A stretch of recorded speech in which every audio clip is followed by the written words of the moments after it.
Cette date va marquer l'histoire. Tout d'abord par son année et son mois. Octobre 1917, la révolution russe vient de commencer. L'idéologie communiste est en marche. On en connaît le résultat. To many Soviet secret police groups becomes active. Arrest without charge, imprisonment or exile without... Une expansion fulgurante, tout comme son lot de victimes, dont le nombre est évalué par les historiens entre 60 et 80 millions de morts. À cette date, il faut ajouter le chiffre 13. Il va devenir omniprésent. Depuis mai 1917, tous les 13 de chaque mois, un événement unique se déroule à Fatima au Portugal, dont seuls 3 enfants sont les témoins. Mais ce fameux 13 octobre 1917, un prodige va être constaté par 70 000 personnes et fera entrer Fatima dans l'histoire du Portugal et du monde. Nous sommes dans la prairie La Cova da Iria. Depuis 5 heures du matin, des dizaines de milliers de personnes arrivent de tout le Portugal. Ils attendent sous la pluie un prodige, annoncé 3 mois plus tôt par une femme qui serait apparue à ses 3 enfants. Ce serait donc la première fois qu'un miracle est annoncé à l'avance. La veille de l'événement, le journal O Século n'hésite pas à ironiser sur cette agitation insensée. Mais l'après-midi de ce 13 octobre, tout va changer. Les 70 000 personnes ne se sont pas déplacées pour rien. J'avais 9 ans à peine. Le soleil s'était détaché du ciel et il allait bientôt percuter la terre. J'ai couru me mettre au milieu des gens, tous pleuraient, tous s'attendaient à la fin du monde. À côté de moi, il y avait un non-croyant. Il avait passé toute la matinée à se moquer des gens. Mais lui aussi était paralysé, abasourdi, les yeux braqués sur le soleil. À 3 reprises, le soleil semble se jeter sur la terre, terrifiant les plus sceptiques. Aucune activité sismique recensée, hallucination collective impossible. À ce prodige va aussi s'ajouter un autre fait inexpliqué, d'ordre physique cette fois. Nous étions tous trempés. La pluie n'avait cessé de tomber depuis l'aube. Et bien que cela puisse paraître incroyable, après ce grand miracle, tous nos habits étaient complètement secs. C'est cet événement unique qui va faire de Fatima l'un des plus grands sanctuaires au monde. Sans lui, ce lieu d'apparition n'aurait sans doute jamais été reconnu par le Vatican. Car l'annonce de ce grand miracle était liée à un secret qui empoisonne la curie romaine depuis un siècle. Il a été confié par la Vierge le même jour à ses 3 petits bergers. Un siècle après ce 13 octobre 1917, cet ultime secret porte bien son nom. Il n'a toujours pas été révélé.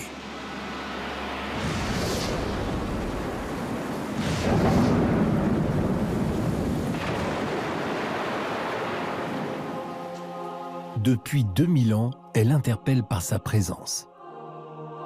C'est le personnage le plus prié, le plus peint et le plus sculpté. Elle a suscité au cours des siècles la construction de monuments inégalables et qui sont aujourd'hui les plus visités au monde. Chaque année, dans des villes qu'elle a fait construire, elle rassemble des millions de pèlerins et fabrique des usines à miracles, comme ici à Lourdes, avec plus de 7000 guérisons inexpliquées par la science, soit quasiment un miracle par semaine.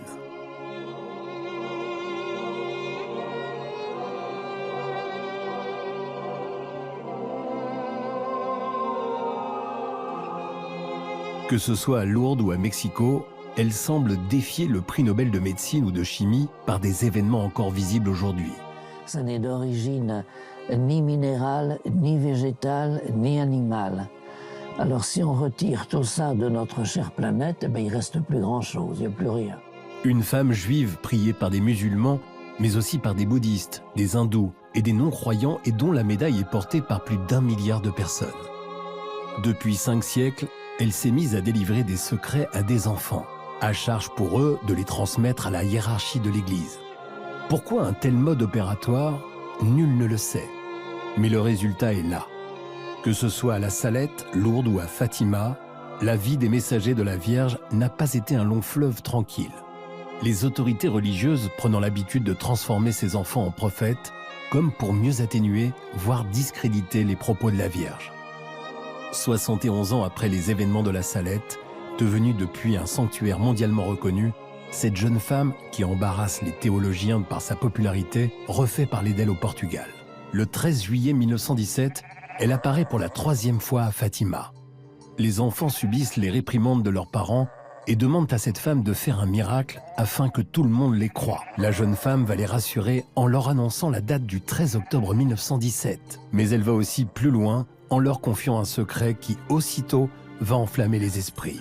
Le gouverneur de la région s'en mêle. Il enferme les enfants en prison et les menace d'une mort atroce s'ils ne révèlent pas le secret en les plongeant dans de l'eau bouillante. Curieusement, ces enfants sans aucune connaissance, coupés de leur famille et emprisonnés, ne céderont pas. Ils garderont pour eux ce fameux secret qui se décompose en 3 parties. Les 2 premières parties seront révélées au grand public le 31 août 41. La première ne comporte aucune parole de la Vierge. C'est une vision que les enfants ont eue et qui explique peut-être les raisons de leur héroïsme pour garder ce secret. La dame leur aurait fait en 1917 une petite visite guidée dans des endroits mal fréquentés et un peu chauds et auxquels plus personne ne croit aujourd'hui. Bienvenue en enfer. Vimos dentro de oceano de fogo os demónios e as almas como se fossem transparentes. As almas paravam no incêndio, sobrelevado pelas lavradas, convites esmios que aterrorizavam e faziam tremer de medo. Foi horrível, horrível. Se a Virgem não nos tem prometido levar com ela para o céu, teríamos morrido de medo. La jeune femme les rassure en leur disant que Jacinthe et François vont bientôt la rejoindre au paradis. Les enfants sont ravis. Ils meurent 2 ans plus tard de la grippe espagnole. Lucie est désormais la seule détentrice du secret. Dans la 2e partie, elle annonce la fin de la Première Guerre mondiale et l'arrivée d'une seconde en des termes précis.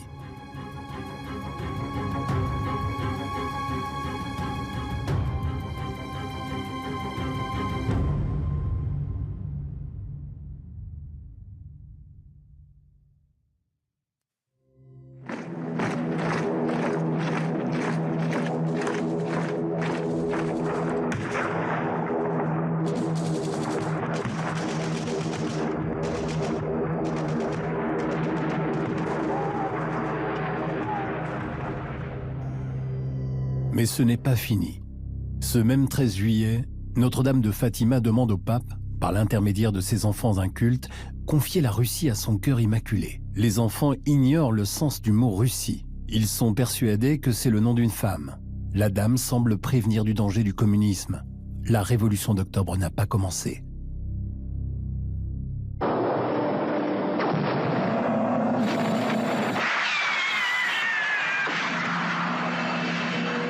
Fighting was brutal. But within 3 weeks, the Soviets liberated the eastern part of the city.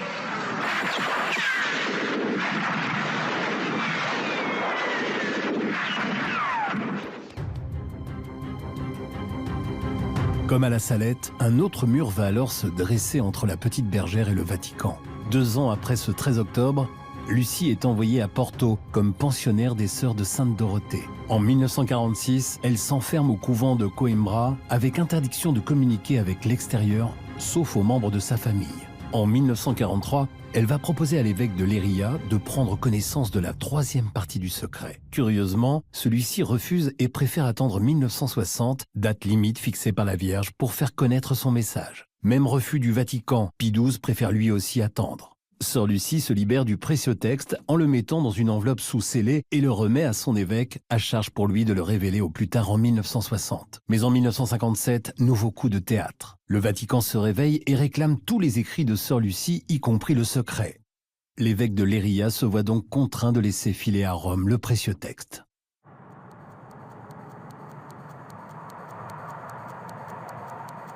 Trois ans plus tard, la date fatidique est là. Nouveau coup de théâtre.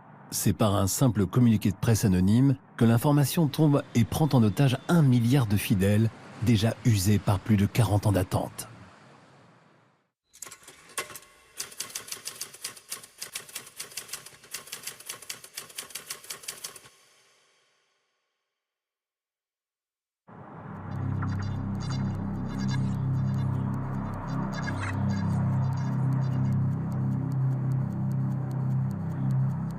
La date butoir a donc été dépassée. Un bras de fer s'engage avec cette femme et la curie romaine entre ces millions de fidèles et le pape. La première réaction viendra de celui qui a été dépossédé de ce secret, l'évêque de Leiria, Monseigneur da Silva. Stupéfait par l'annonce, il organise le 13 octobre, date de l'anniversaire de la danse du soleil, une manifestation à Fatima. 600 000 personnes répondent à son appel. Ce ne sera pas suffisant pour faire plier le Vatican.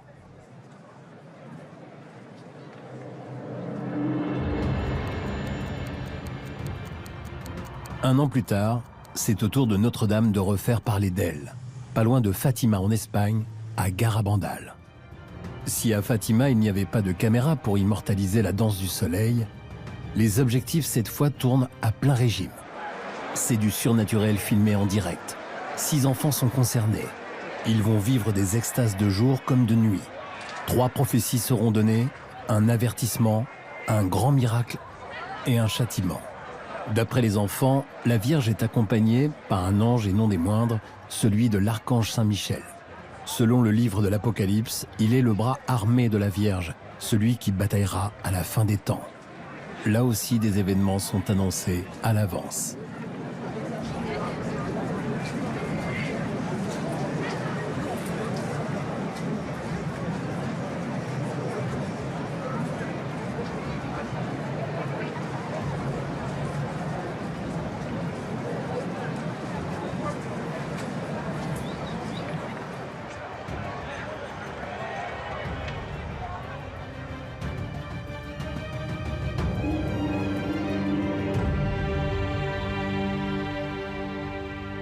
I think we lost a lot of the saying of the sing. We lost a lot of the saying of the sing no more. You know, we don't to spoil, we don't do sacrifice. You mean we've lost a sense of sin? Yes. Somebody gave us the message on July 4th. She said to us, give it you October.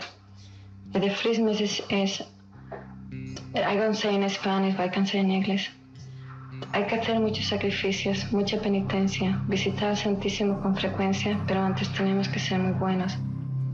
Ya se está llenando la copa y si no cambiamos, vendrá un castigo muy grande. And this big miracle, do you know when it's going to happen? Yes, I know the year going to be happening, I know the day, but the Blessed Mother said tell 8 days before. Mais à quoi bon ces annonces prophétiques si personne n'est mis au courant et si les médias décident de ne pas relayer l'information? En attendant, la fillette de Garabandal a grandi aux États-Unis, à New York, comme une mère de famille ordinaire. Et aujourd'hui, toujours pas d'annonce. Conchita a 69 ans, 4 enfants et vit sur le Long Island. Elle refuse toute interview à la demande de Mère Teresa, qui a été sa conseillère spirituelle pendant 30 ans et marraine de sa fille aînée. La famille vit dans l'une de ses maisons. J'ai pu m'entretenir avec Conchita pendant 2 heures. Elle m'a confirmé une information. Le 3e secret de Fatima aurait bien été lu par les présidents Kennedy, Churchill et Khrouchtchev. Conchita a été une amie proche de Jackie Kennedy. Toujours est-il qu'en 1963, un traité d'interdiction partielle des essais nucléaires était signé.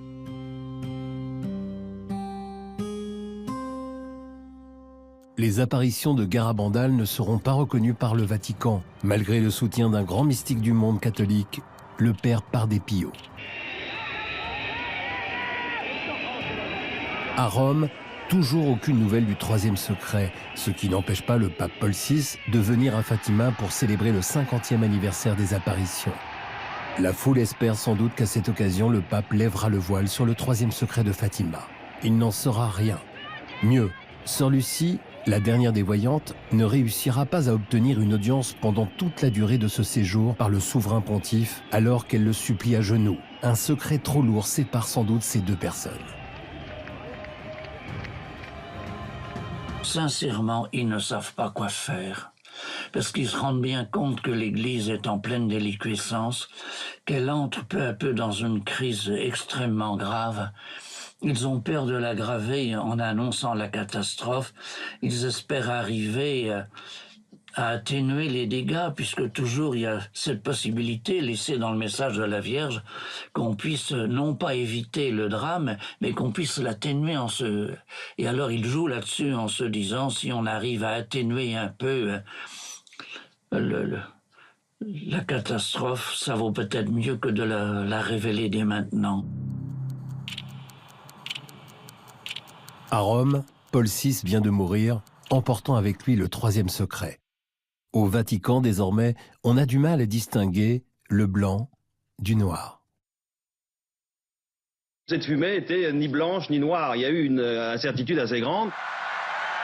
L'élu s'appelle Albino Luciani. Le nouveau patron de l'Église catholique a déjà croisé Sœur Lucie, contrairement à son prédécesseur. Une rencontre qui l'a d'ailleurs bouleversé. À l'époque, le cardinal se fait une promesse. Si jamais il devient pape, il s'engage à révéler ce secret.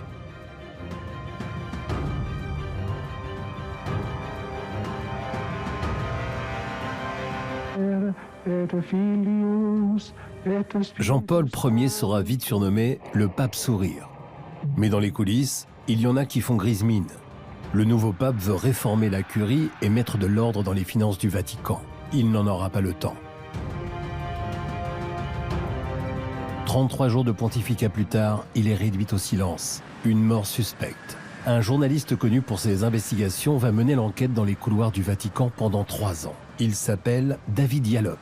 En 1984, il en publie le résultat dans un livre qui devient un best-seller mondial. Le tableau n'est pas sombre, il est noir. Who killed John Paul I? The physical act, I don't know. I don't know who actually put poison into a drink for him like that. But the people behind that act are quite clear to me that they are Masons. Licio Gelli was the man running P2. P2 was a private Masonic lodge.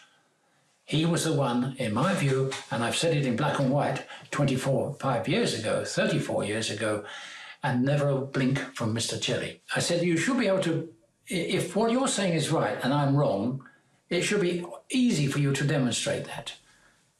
And I asked them to take note of this.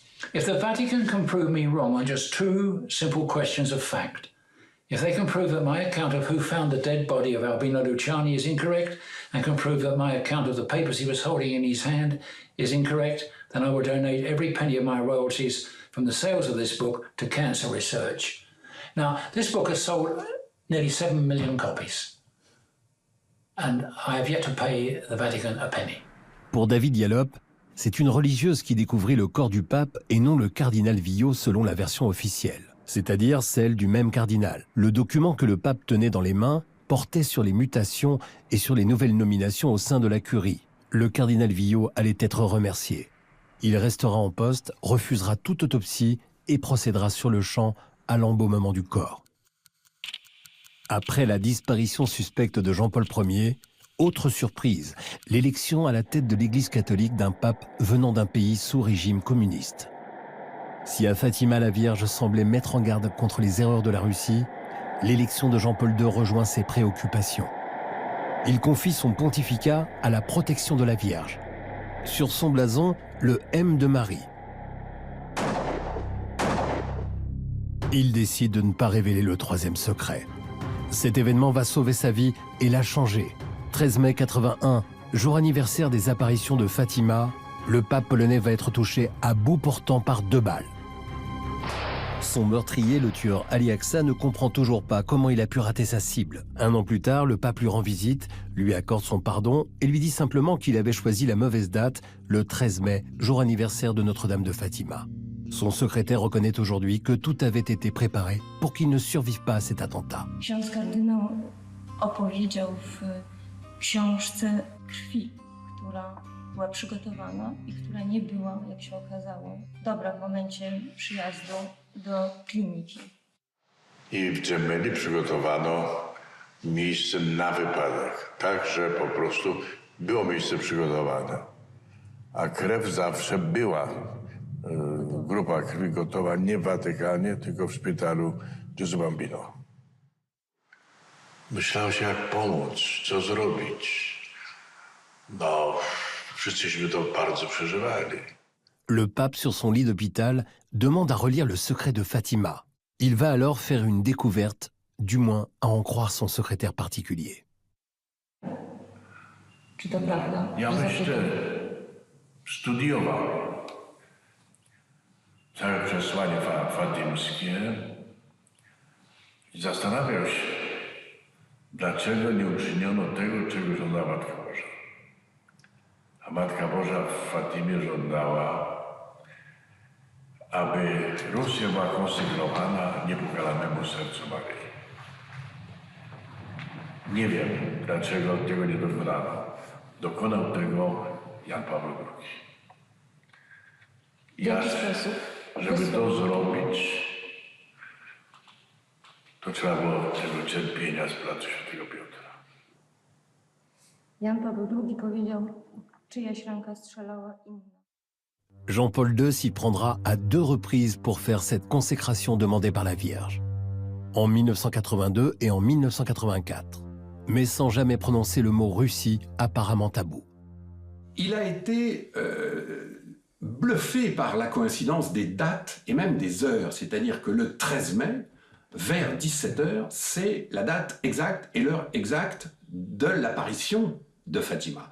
Ça l'a quand même beaucoup frappé, c'est un homme de foi, Jean-Paul II, et quelque chose comme ça, lui qui aime bien donner du sens à tout ce qui se passe, ça ne pouvait pas le laisser indifférent. Il se fait monter le dossier, il a fait venir des spécialistes, il a étudié, il avait le temps, il était convalescent à l'hôpital Gemelli tout cet été 1981, et il a tiré de cette étude-là la conviction que ce secret de Fatima, ça le concerne lui. Changement de cap. La lecture du 3e secret de Fatima va donner des ailes à Jean-Paul II. En 25 ans, ce pape va se faire pèlerin. 129 pays visités, 1 300 000 km parcourus, du jamais vu. Il a rencontré quasiment la totalité des peuples, à l'exception de 2 grandes nations communistes. Cette rencontre historique. Pour la première fois, un pape dans cette capitale du Bengale. La Chine et la Russie qui sont au cœur de ce secret.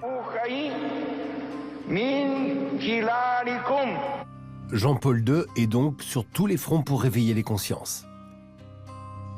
Il a plusieurs cordes à son arc, dont le rire et la colère.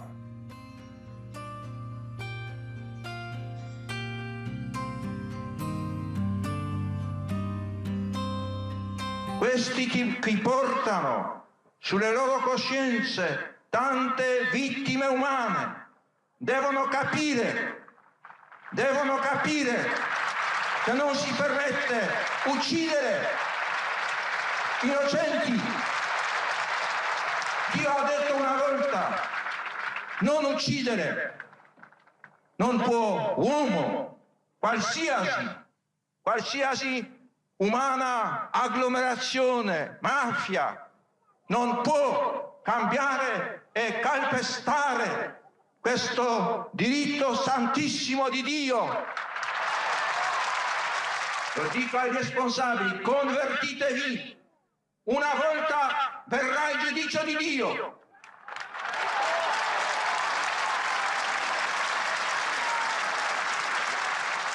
Un mois après la tentative d'attentat sur Jean-Paul II, 6 adolescents disent voir la Vierge dans le pays qui a déjà vu naître la Première Guerre mondiale.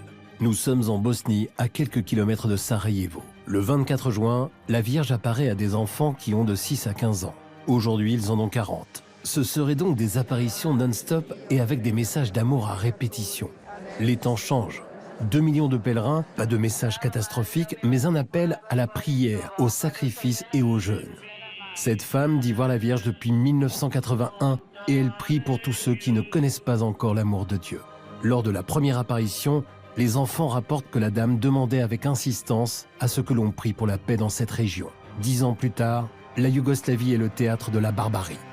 Libérée depuis l'athéisme communiste, cette terre est devenue un nouveau Lourdes ou Fatima.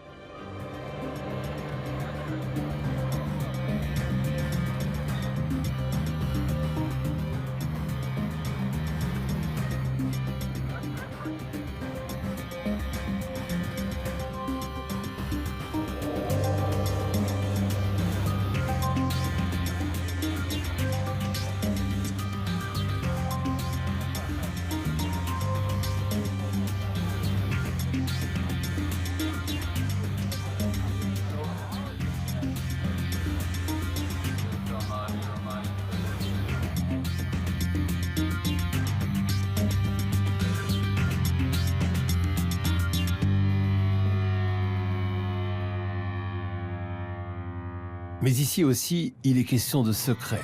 Et comme à Garabandal, ils seront révélés une semaine avant qu'ils se réalisent.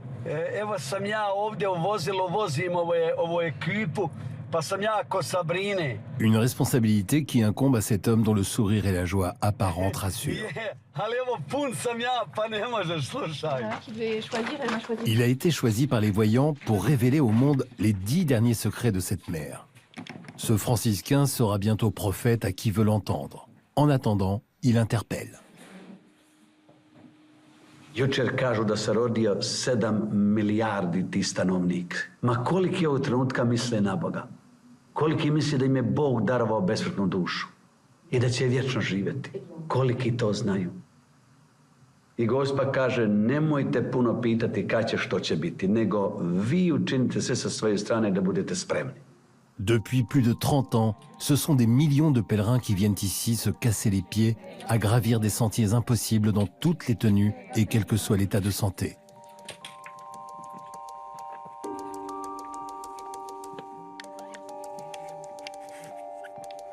Dans la vallée, autre phénomène qui ne choque même plus, une statue en bronze qui s'évapore. Si Rome retient toujours le secret de Fatima, en Bosnie, il pourrait bientôt avoir des fuites.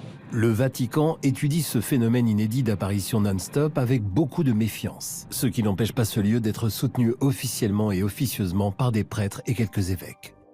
Quelques années plus tard, ce lieu fait à nouveau parler de lui, mais à quelques kilomètres de Rome. Nous sommes à Civitavecchia. Ici, une petite statue de la Vierge de Medjugorje s'est mise à pleurer. On y apprend que le pape Jean-Paul II décide de s'y rendre en cachette afin sans doute de ne pas froisser la curie. Ici, ce sont des larmes de sang qui ont fait l'actualité.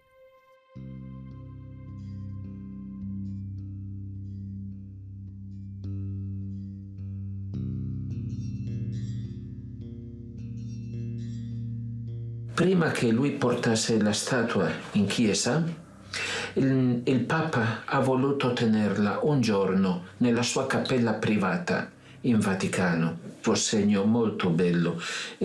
Lo abbiamo saputo alcuni anni dopo. Un nouveau millénaire frappe à la porte et avec lui son nouveau flot d'apocalypse. Mais là, la Vierge n'y est pour rien. C'est Hollywood qui est à la manœuvre.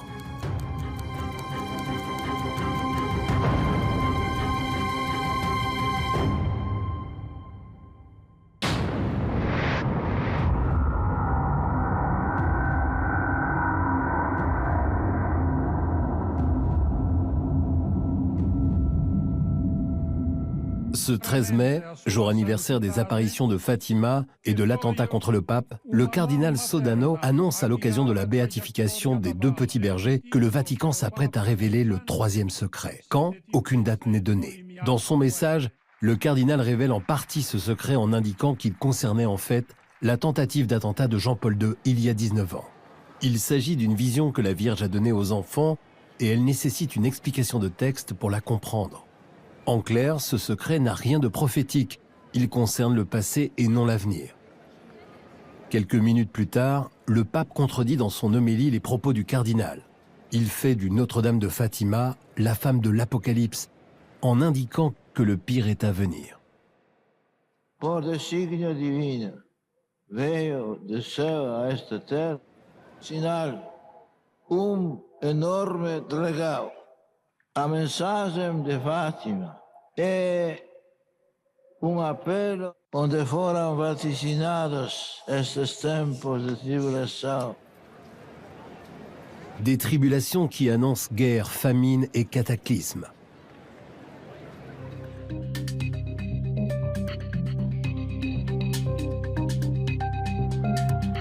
La petite bourgade portugaise, elle, n'a pas attendu ces révélations tardives et hésitantes de Rome pour connaître un essor exponentiel.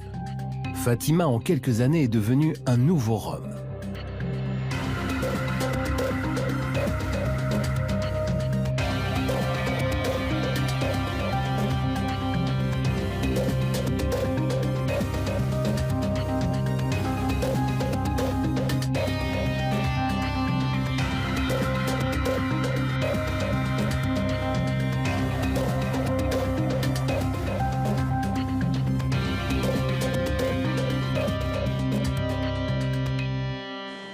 À Fatima, les familles des voyants restent très présentes dans la vie de ce sanctuaire.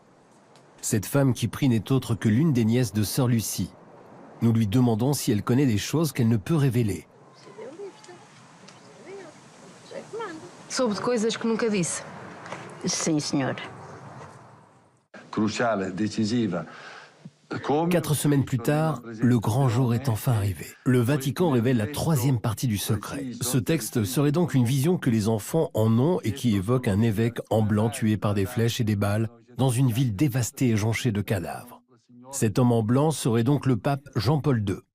On comprend bien qu'il faille une explication de texte car Jean-Paul II n'est pas mort dans une ville en ruine et ensanglantée.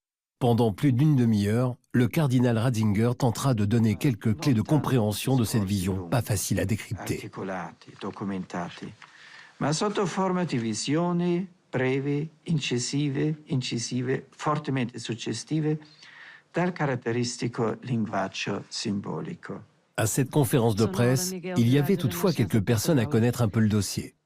Notamment cette journaliste portugaise qui interpelle le cardinal Bertonnet sur le choix de la date de 1960 comme date limite pour révéler le 3e secret.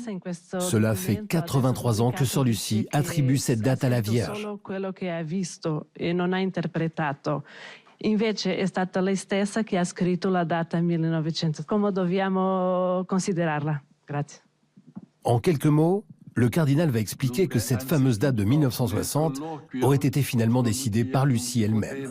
Non porre la domanda sulla data 1960 perché era un po' la data che era ritenuta cruciale, decisiva. Sor Lucia ha detto no, sono stata io, ho avuto l'intuizione di mettere io quella data perché prima non si sarebbe capito. Si sarebbe capito solo... Seulement voilà, quelques années plus tard, le cardinal est en direct sur un plateau de télévision. Face aux critiques soulevées par ses explications, son éminence veut faire preuve de bonne foi en arrivant avec l'original du 3e secret.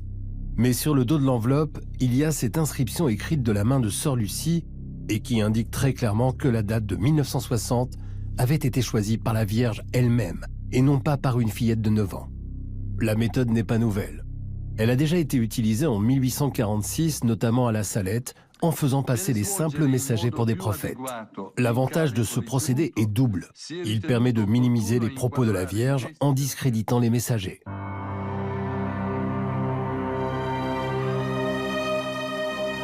C'est une certitude.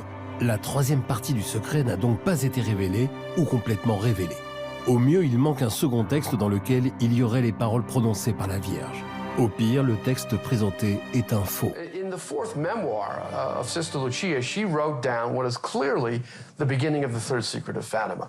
The Virgin Mary says to her, in Portugal, the dogma of the faith will always be preserved. And then Sister Lucia ended that with the word etc. Because obviously the Virgin went on to say many more things about the situation outside of Portugal, which indicates a crisis in the church, the crisis that we're living through now. And yet, when the Vatican published the vision in 2000, it ignored the 4th memoir.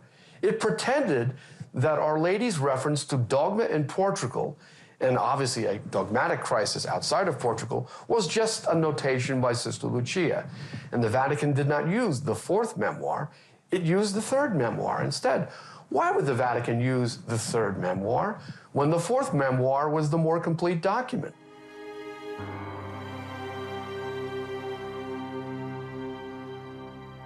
C'est une farce. C'est évident, ça n'a rien à voir avec le vrai secret. D'ailleurs, ils finissent par annoncer qu'ils vont enfin le publier. Il y a longtemps qu'ils auraient dû le faire. Et puis, il faut encore 3 semaines avant qu'ils le publient. Alors, on comprendrait si c'était en géorgien ancien, en albanais du Moyen-Âge, et qu'il faille quelques spécialistes pour arriver à le traduire. Bon, en portugais, c'est quand même une grande langue dans le monde. On manque pas de gens capables de traduire du portugais dans toutes les langues. Donc, ils l'ont trafiqué pendant 3 semaines. Ils ont sorti leur petite mouture à eux. Cette méfiance des prélats vis-à-vis de cette femme remonte sans doute à 1846. À l'époque, cette dernière s'était déjà montrée très virulente vis-à-vis du clergé. La Vierge Marie donc a été très dure avec les prélats de l'époque. Là, pareil, vous regardez au début du secret de la Salette, les prêtres ministres de mon fils, les prêtres par leur mauvaise vie, par leurs irrévérences et leur impiété à célébrer les saints mystères, par l'amour de l'argent, l'amour de l'honneur et des plaisirs, les prêtres sont devenus des cloaques d'impureté.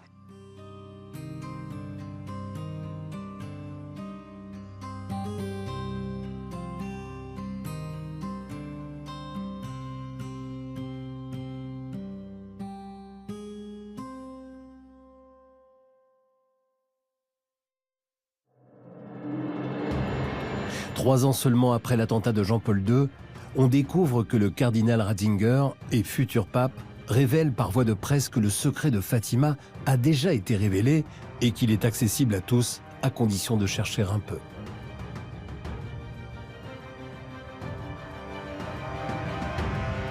Il n'y a que 18 apparitions reconnues par Rome, dont une au Japon, seul pays à avoir connu l'arme nucléaire. En quelques clics, on remarque déjà que les dates et les chiffres sont en lien avec l'apparition du Portugal. De quoi nous inviter à nous rendre sur place. En 1973, sur la côte nord-est du Japon, des religieuses du couvent d'Akita allaient devenir les témoins de faits toujours inexpliqués par la science. Nous sommes au couvent des Sœurs de l'Eucharistie.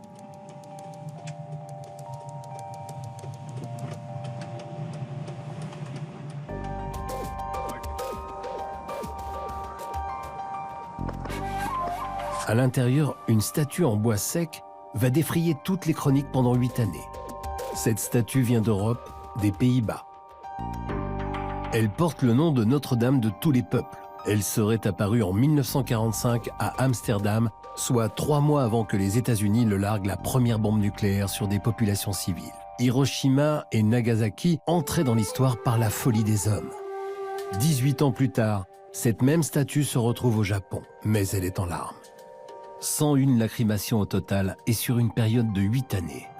La statue a été scannée, les larmes analysées. 3 groupes sanguins ont été décelés, les groupes B, O et AB. Mais le plus troublant est la similitude dans les dates et le chiffre 13 omniprésent à Fatima. C'est 13 ans après que le Vatican ait refusé de publier le secret de Fatima que cette statue va faire parler d'elle avec ses larmes. Mais c'est aussi un 13 octobre, jour anniversaire de la danse du soleil à Fatima, que la Vierge va se manifester.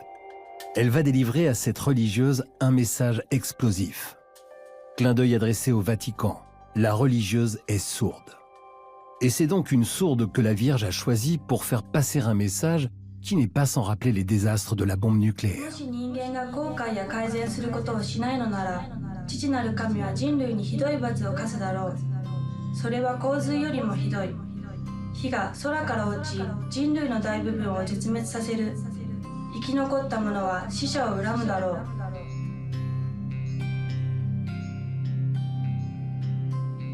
Un feu qui tombe du ciel. Ça rappelle étrangement la grande frayeur du 13 octobre 1917 à Fatima, avec le soleil qui fait mine de se projeter sur les 70 000 curieux.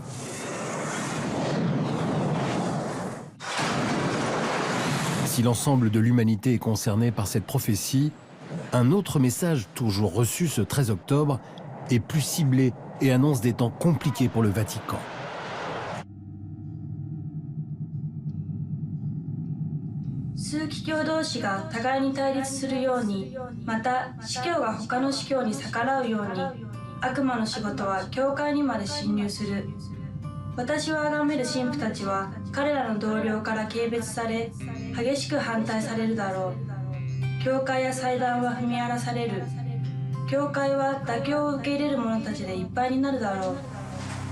Curieusement, ces larmes inexpliquées ne semblent pas avoir eu beaucoup d'écho dans les médias et au cœur même de la communauté catholique nippone. It's the first time to hear that story, and I've been studying the Japanese version, including Japanese Christianity, but this is the first time to hear that kind of story, which happened in Akita.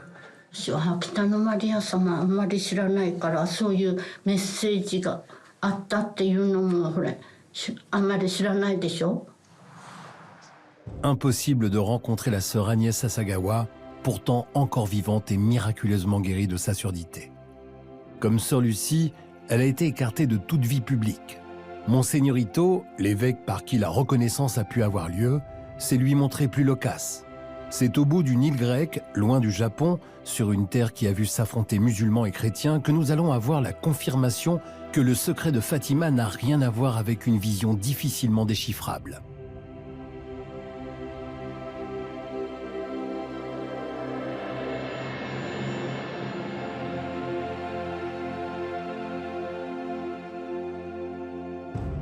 Cette femme est ancienne joueuse de tennis, peintre et écrivain, mais dont la particularité est de consacrer sa vie à réconcilier l'humanité avec Dieu. Elle connaît bien le pape Benoît XVI, tout comme Monseigneur Ito qui a reconnu les apparitions d'Akita. Dans les années 90, elle était sur place à un colloque marial. I was invited with other people on the 26th of November 1992 for a international Marian Marian convention, international Marian convention. There were Father René Laurentin, Father Michael O'Carroll, and other priests as well. There was Cardinal Vidal as well. And he wanted to tell us about the messages of Akita and Sister Agnes. And of course he said that, he said something that really surprised us. That was that when he went to Rome to bring the messages of Akita for investigation, he encountered Cardinal Ratzinger, and he talked to him about Sister Agnes and the messages, and Cardinal Ratzinger said to leave them with him, and he would read them to see what he can do.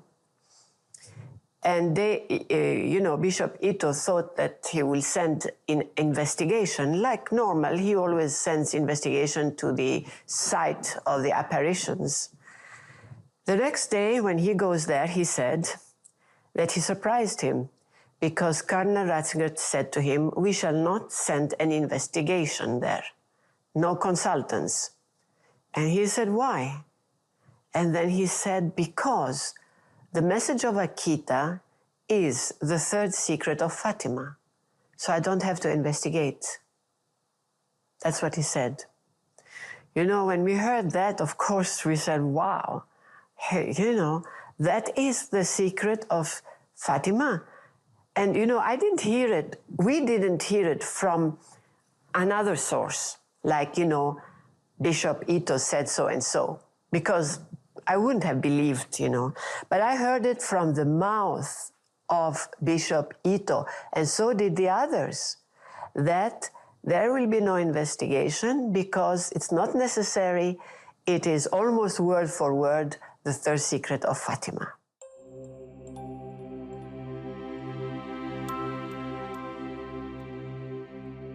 Beaucoup de questions. Pourquoi un tel écart le même jour entre un cardinal qui fait du secret de Fatima un événement du passé et un pape pour qui le pire reste à venir? Onde foram vaticinados estes tempos de tribulação. Pourquoi une aussi grande différence à une même table entre un cardinal qui fait de l'attentat de Jean-Paul II le secret ultime de Fatima et un futur pape qui révèle dès 1984 le vrai secret de Fatima en reconnaissant officiellement les apparitions d'Akita au Japon? Pourquoi une telle discordance entre un pape qui promeut le message d'Akita et son secrétaire particulier qui semble tout ignorer? Est-ce que vous avez entendu parler de Notre-Dame d'Akita? Non. Pourquoi une telle cacophonie au cœur du plus grand gouvernement mondial? D'où viennent ces blocages? L'annonce de la mort pourtant attendue de Jean-Paul II est un coup de tonnerre planétaire. Les dirigeants du monde entier sont là. Les frères ennemis se croisent et se saluent. On marque une pause le temps d'une cérémonie. Tous les représentants des religions sont là pour assister à ciel ouvert aux funérailles de celui qui emporte avec lui un secret qu'il a mobilisé pendant 26 années. Personne n'a en tête son homélie du 13 mai 2000 consacrée à l'Apocalypse de Saint Jean. Pourtant, ce dernier adieu va lever le voile un peu plus sur ce secret si bien gardé. Pour cela, il suffisait de regarder la liste des absents. Les présidents russes et chinois manquent à l'appel, deux pays qui ont répandu l'athéisme communiste. Une même bannière qui allait partir à la conquête du plus grand gouvernement mondial qu'est le Vatican. Plus d'1,2 milliard de fidèles, un réseau planétaire et structuré, une richesse qui n'est plus à démontrer. Dans les années 30, Lénine partira à l'assaut de cette forteresse comme le rappelle cette femme ancienne dirigeante du Parti communiste américain. 40 ans plus tard, tous les partis communistes de la planète s'y mettent.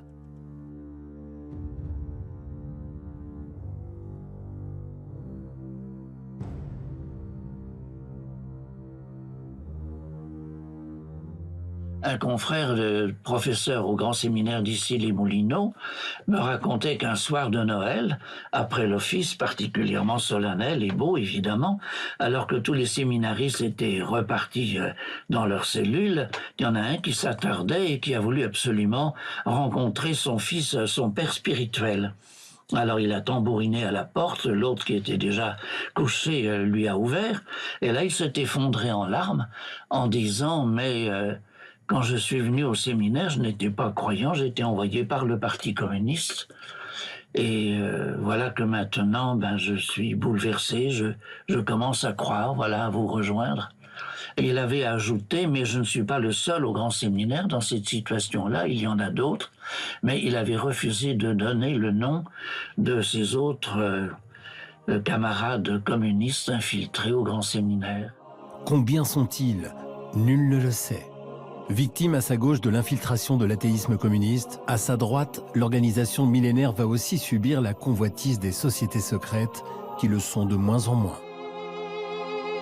Le pontificat de Benoît XVI est-il victime d'un complot visant à le déstabiliser? C'est en tout cas un scénario digne d'un roman d'espionnage qui se dessine depuis quelque temps avec cette fois non pas uniquement des rumeurs mais des faits. Le majordome du pape a été arrêté. Il est soupçonné d'avoir permis la diffusion de documents. La barque de Saint-Pierre semble être cernée de toutes parts. Et cela ne date pas d'hier. Dès 1818, une société secrète luciférienne, connue sous le nom d'Alta Vendita, met au point un plan de bataille pour prendre le contrôle de la forteresse Vaticane. Les papes Pie IX et Léon XIII publient ce document et mettent en garde leurs fidèles contre cette tentative de subversion.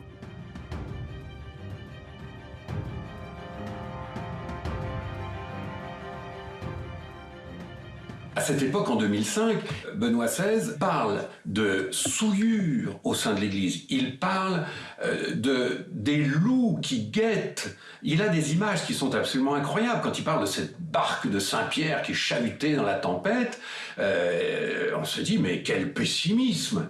En réalité, on va comprendre que ces pensées-là, il va les garder jusqu'au bout. C'est d'ailleurs probablement ce qui va lui permettre à lui de réagir plutôt bien, il faut reconnaître, à tous ces scandales qui lui tombent dessus, et notamment au grand scandale, le plus important de tous, celui de la pédophilie. C'est Benoît XVI qui va mettre un terme à cette affaire avec beaucoup de mérite.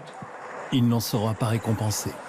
Au coup de tonnerre médiatique et planétaire du décès de Jean-Paul II, va suivre le coup de foudre violent et localisé de la renonciation de Benoît XVI. La foudre tombe à 3 reprises sur la basilique Saint-Pierre, un 11 février, fête de la Vierge. En résumé, en 33 ans, le monde catholique a donc connu un pape qui aurait été assassiné, un autre qui n'aurait jamais dû survivre, et un troisième qui démissionne. On comprend la prudence de son successeur. Son premier geste public, demander à la foule de prier pour lui. Le ton est donné.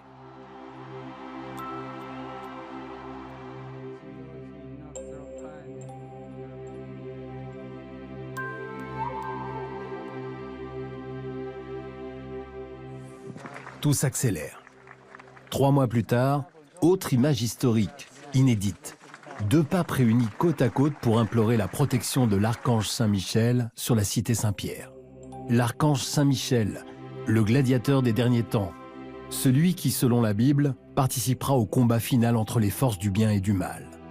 On ne peut faire plus explicite. La bataille finale est donc bien annoncée.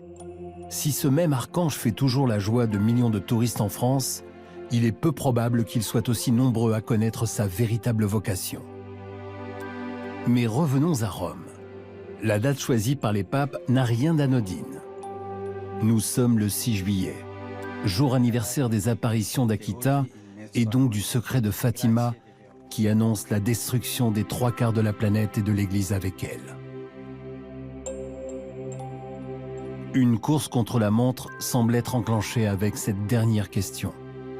À quand la réalisation de ces prophéties apocalyptiques? À Paris, en 1830, la reine des prophètes semble avoir pris les devants en demandant à faire fabriquer une médaille dite miraculeuse. Le résultat est immédiat. La chapelle est devenue l'un des monuments les plus visités de Paris. Le monde entier a rendez-vous ici. We came from Brazil. Philippines. We are from Singapore. So we come here as much as possible. I'm from Japan. I know this chapel for more than 20 years. Why? Why are you here today? Because I want to buy medals. Comme cette japonaise, ils sont plus d'1 milliard à porter cette médaille. La Vierge est donc apparue ici à une religieuse, Catherine Labouré, pour lui demander de faire frapper une médaille. Premier miracle, sa diffusion. En quelques années, elle se vend à des millions d'exemplaires. Signe des temps ou pas, la fabrique tourne à plein régime. En revisitant ce sanctuaire, je découvre que cette apparition a inspiré le créateur du drapeau européen, Arsène Heitz, en reprenant les 12 étoiles sur fond bleu. Ce drapeau sera adopté à l'unanimité le 8 décembre 1957, fête de la Vierge, fête de l'Immaculée Conception.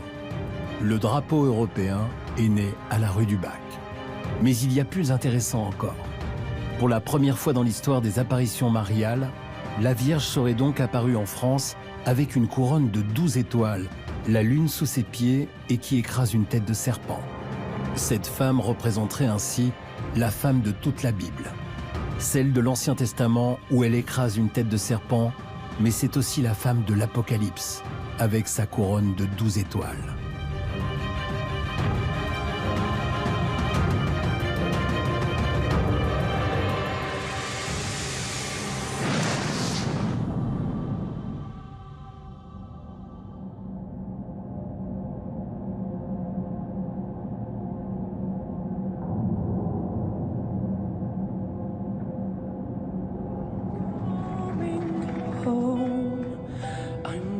Un siècle d'événements, de faits inexpliqués en tout genre, de massacres, de contre-vérités, de mensonges et toujours la même empreinte, celle d'une femme qui prévient et soutient tout en restant le personnage le plus énigmatique de l'histoire, qui a pour totem le M, 13e lettre de l'alphabet. When hope is low, you find the words to make me feel